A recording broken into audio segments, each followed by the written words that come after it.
Patufet.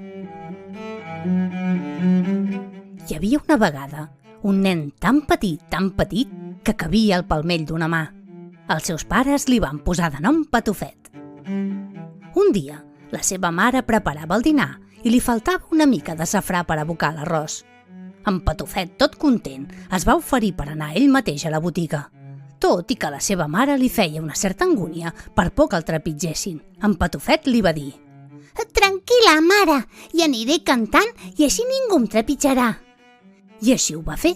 La mare li va donar un dineret i un cop al carrer, en Patufet va cantar ben fort perquè tothom el sentís. Patim, patam, patum, homes i dones del cap dret. Patim, patam, patum, no trepitgeu en Patufet. Quan va arribar a la botiga i va demanar una paperina de safrà, el botiguer no se sabia venir d'on venia aquella veu i en Patufet va haver de cridar ben fort perquè el sentís. «Sóc aquí, darrere del dineret, i vull una paperina de safrà».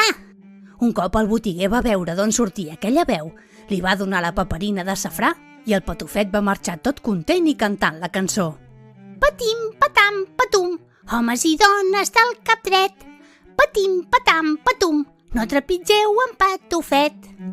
Un altre dia, la mare d'en Patufet havia de portar el dinar al seu pare, però estava tan enfeinada que se li feia tard.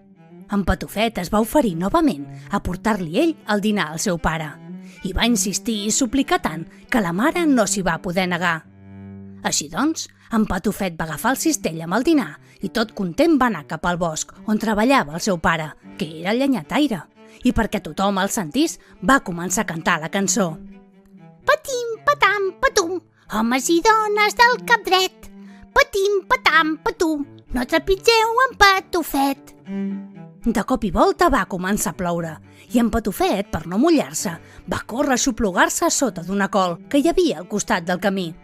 Per allà passava un bou que tenia molta gana i veient aquella col tan esplendorosa no va dubtar ni un moment en menjar-se-la d'una mossegada i amb ella el pobre Patufet que s'hi havia amagat.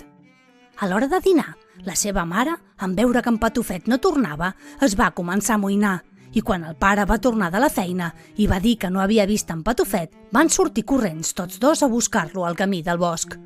«Patufet, on ets?» Al cap d'una estona de cridar, van sentir una veu que venia de lluny i que deia: «Sóc a la panxa del bou, que no hi neva ni plou!» Els pares van veure que aquella veu era la d'en Patufet i que venia de dins de la panxa del bou. Aleshores van agafar un bon feix de blat i van començar a atipar el bou afamat. Al cap d'una estona, el bou estava tan tip, que va fer un pet tan fort i de tan fort en va sortir en Patufet, que tot content va poder marxar a casa amb els seus pares cantant la cançó. Patim, patam, patum, homes i dones del cap dret. Patim, patam, patum, no trepitgeu en Patufet. I vet aquí un gat, vet aquí un gos, que aquest conte ja s'ha fos.